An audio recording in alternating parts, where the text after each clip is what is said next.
Steve Morgan, Australian Bass Tournament, and I have the winner of the first round of the 2024 13 Fishing Bass Pro Series, Mitchell Cone. It was a Sunline event at Blue Rock, and you were second, and then finally, number one. Yeah, finally got it done. Yeah, led all three events we've had down here at Blue Rock on the first day, and yeah, choked it all the last two I choked at, so it was good to finally get over the line on this one. Well, you choked that statement as well, but you won the event, so that's all that counts, mate. And what everyone wants to know is, how do you get it done so consistently each year? You know, you get guys like Langers, they come and win, and then they're history. Then Mick Johnson wins.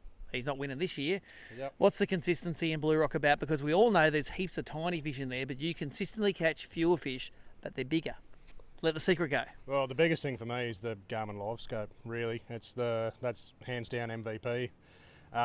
Covering water, not targeting the little ones, although I did target a few smaller ones off the edge this year just to get a bit of confidence up, because I had a rough practice. But once you move out into them bigger trees, that's where the big ones live. If you can, I went 2 or 3 hours without a bite sometimes there, so you just got to, stick to your plan, because, there is no plan B. That was what I did, and it bit me last year, but this year, it paid off. So let's delve a little bit into the live scope. Which orientation for the transducer, and what sort of structure you're looking for? Are you in like the deepest water possible trees, or are you up shallow, or how do you set it up? Well, Saturday I targeted the bigger trees, anything with a big base or something with a right angle just under the water that they could hide under. The fish were sitting in 5 to 8 feet on the first day. So I just lifted my Garmin up, just zoomed right in. I was only looking at the top 20 feet, most of the time in 70 to 80 feet of water. Sunday rolled round, and they'd moved a little bit deeper just through the pressure, but I run the LVS 34 on forward view and the LVS 32 on the perspective mode. Yep. So utilising both. If I see a tree that's not showing, I can see that it's over to my left or right, move over with the forward view, scan the tree, and just pitch to them. So it's an all or nothing thing. Are you seeing schools of fish, or are you targeting individual fish? Well, previous years I was just targeting the one singular fish that was a free swimmer, and they seemed to be the bigger fish, but this year they would not bite. I could not get them to bite, so I'd scan the trees looking for trees that had sort of 5 or 6 fish.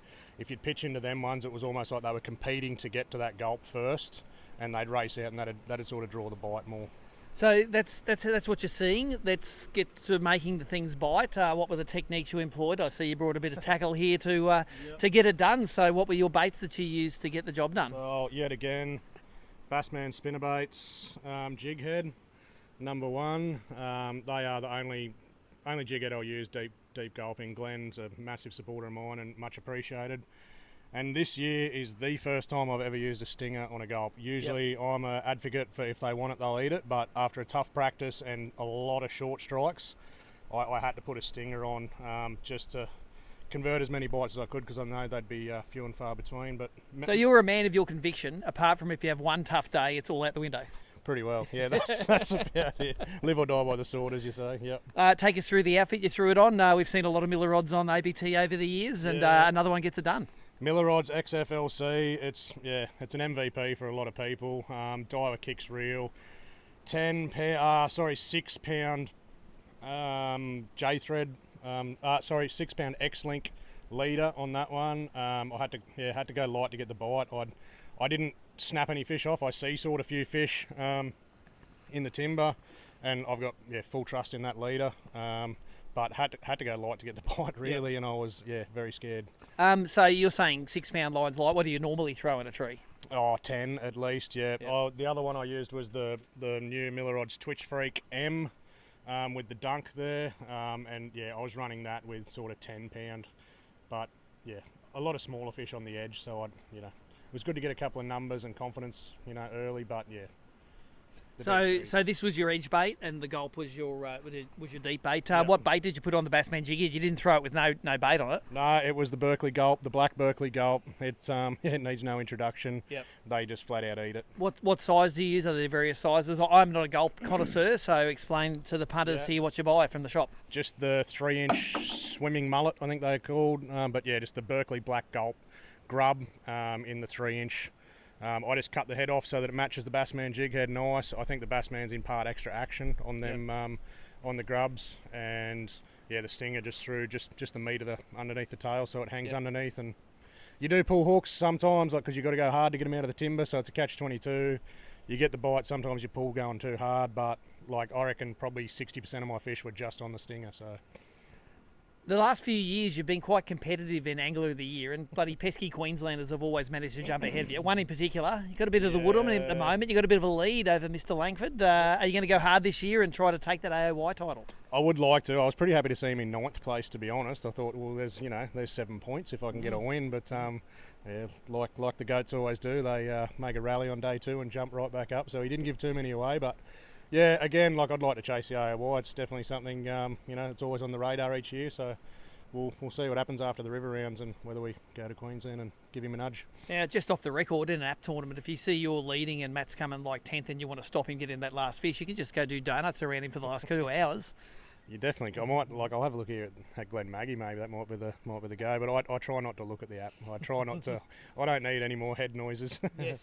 Now that is Lake Glen Maggie behind us, and we're about to start off on the second event of the tour. Lake Glen Maggie's looking a little bit dirtier than before, but you won the event here last year. What's your prognostications for what's going to happen on this body of water? 2 years ago I won. 2 years? Yeah, Matt got me last year, remember? I wasn't going to bring that up, but anyway. It looks dirty, but it's not as dirty, like once you're on there, it's not as dirty as you think. Again, had a tough pre-fish, didn't catch many big ones or any big ones. So, yeah, hopefully a bit of a weather change tomorrow might make things a little bit easier to move around the lake a little bit more and just, do some running and gunning. And some more stinger hooks, mate. Put 3 of them on there. Oh, I think we're going to need them, yeah. Well, there you go. There's our champion for the Blue Rock event. That lake just keeps on getting better and better. We heard the stats at the presentation. It just seems every year both the anglers get better at catching them, but the average size is coming up. And how cool was it to see a 50-centimetre fish come out of there finally? Yeah, they're in there. They live there. It's got potential to be a really big player in the next few years as the top lake in Australia. Like there's a lot of little ones, but there are some absolute giants, so It's good to see. Well done, mate. You're leading AOY, couple of grand richer, ready to tackle this body of water, our champion from Blue Rock.